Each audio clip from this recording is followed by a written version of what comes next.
Olá pessoal, tudo bem com vocês? Sejam bem-vindos ao Encantar Criança. Sou a Darda Azevedo, musicoterapeuta, trabalho com desenvolvimento infantil e hoje você está no Dar Dicas! Que bom ter vocês aqui. Antes da gente continuar, já se inscreva no canal, ative o seu sininho para você não perder nenhum conteúdo e dê seu like para o YouTube entender que esse conteúdo é bom e que você está gostando. Mas agora a gente vai falar de um assunto que é muito comum de acontecer por aí e a gente, como autônomo, faz isso muitas e muitas vezes por falta de conhecimento. Então hoje vai ser não erre na hora de ser autônoma.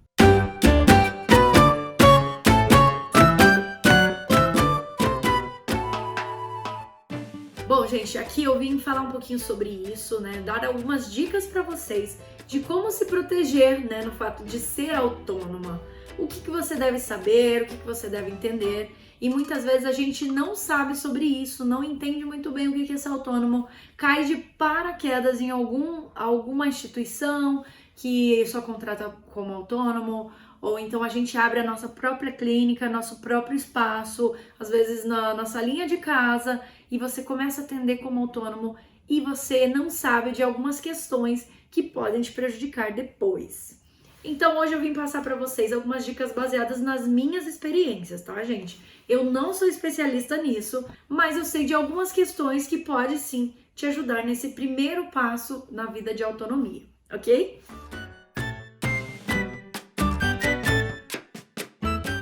Quando a gente começa a atender um paciente, que seja nosso ou que seja de uma instituição que você foi contratado como autônomo, você tem que, de uma certa forma, estar formalizado.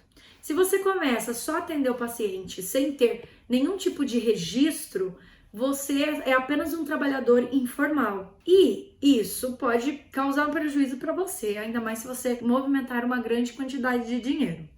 Então, a primeira coisa que você deve fazer para se formalizar, não ser um trabalhador informal, é você se cadastrar na prefeitura como serviço autônomo, tá? Às vezes você consegue no próprio site da prefeitura de vocês. Aqui em Curitiba funciona muito bem, então você consegue fazer tudo online.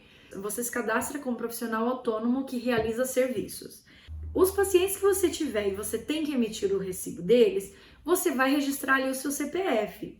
E aquele registro que você vai fazer que vai garantir que esse paciente também receba lá e consiga declarar no imposto de renda dele que ele fez tratamento com você. Se não me engano, a musicoterapia não restitui ainda, tá, gente? Porque a gente tem ainda todo o processo de regulamentação, enquanto não for regulamentada certinho, então fica um pouco mais difícil de conseguir essa restituição. Então tá, você vai fazer esse recibo para o seu paciente, coloca lá no seu CPF e você, como profissional, vai ter que fazer um carnê-leão do seu recebimento.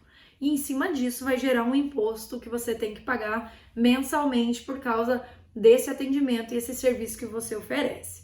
Então ele vale para quem trabalha com poucos pacientes, porque à medida do tempo assim vai ficando muito pesado pagar carnê-leão como autônomo para vários pacientes.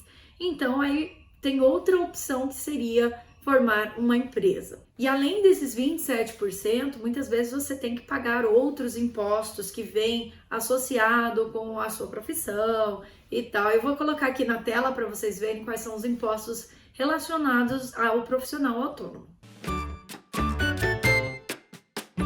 Um ponto bem importante é, você mesmo como autônomo, você tem que pagar o seu INSS. Ao contrário de que muitas pessoas acham, o INSS não é facultativo. Só é facultativo se você não tiver um trabalho, se você for desempregado.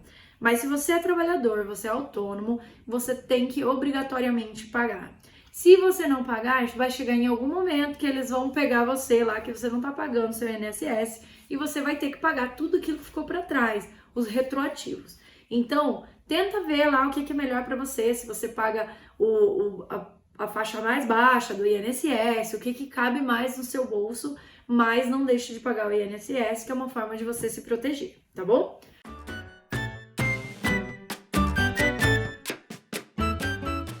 Agora vamos entrar um pouquinho na parte da empresa. Então já não é mais viável você continuar como autônomo, porque a porcentagem está muito alta. Aí você decide abrir uma empresa. E aí que entra uma das confusões que muita gente faz, que é o profissional musicoterapeuta, ou profissional psicólogo, terapeuta ocupacional, fonoaudiólogo, não pode ser MEI, tá, gente? E eu já vi muitos contadores falando, abre um MEI, pode ser, porque a empresa simples, mais barata, faz um MEI. Não, vocês não podem ser MEI, tá? Se colocar lá MEI como musicoterapeuta, vai estar errado e em algum momento pode trazer prejuízo para você. Todas as atividades que são consideradas intelectuais, que entra aí, natureza científica, literária e artística, nada disso entra como MEI, tá? O MEI geralmente é para o trabalhador físico, né? A pessoa que trabalha botando a mão na massa mesmo, tipo o cozinheiro, o pedreiro, o marceneiro e profissões desse tipo conseguem ser MEI, que entra naquela porcentagem mais barata de empresa de simples nacional. Porém, a gente não pode, tá? Então, se algum contador falar para você, pode ser MEI, não caia nessa, você não pode. Agora, o professor de música, o instrutor de música pode ser MEI. Então, se é um professor de violão, de violino, de flauta e quer ser MEI, ele consegue ser MEI ainda, tá? Até porque, para você ser um professor de música, você não necessariamente tem que ter a graduação em música. Então, por isso também que acaba entrando dentro do MEI.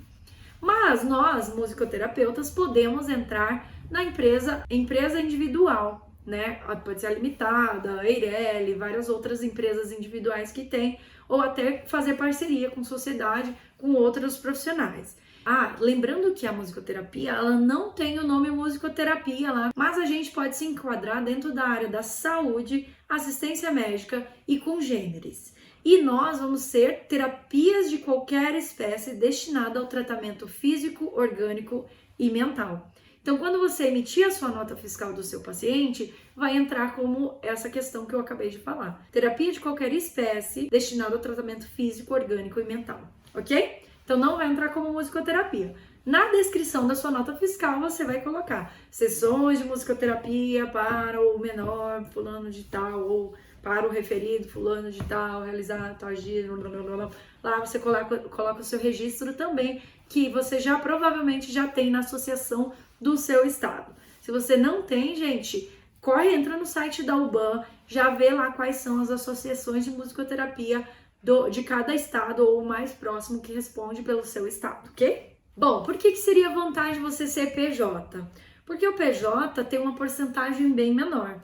A gente entra num chamado fator R, que é 6% de imposto em cima da sua nota. Então, comparado com o autônomo, você acaba tendo um pouco mais de benefícios. Porém, quando você vira jurídico, você tem que pagar a contabilidade, tem que pagar algumas outras questões, que por isso que não é tão vantagem quando você tem pouquinhos clientes. É melhor quando você já cresce um pouco mais e tem maior quantidade de clientela. Sempre fica muito atento ao que está acontecendo. Eu sei que é chato lidar com essa parte burocrática, mas nós precisamos estar atentas, cuidando disso, vendo sempre isso, porque senão a gente pode acabar tendo muito prejuízo. Então, gente, eu espero muito que eu tenha ajudado vocês. Se eu ajudei vocês com alguma coisa, deu uma luz aí para vocês entenderem um pouquinho mais de como é essa parte burocrática da musicoterapia ou da terapia infantil no geral, já escreve aqui nos comentários para eu poder saber que esse conteúdo é relevante para você. Obrigada por ter visto até aqui. Um grande beijo. Tchau, tchau! E não vamos pagar juros, porque olha, difícil.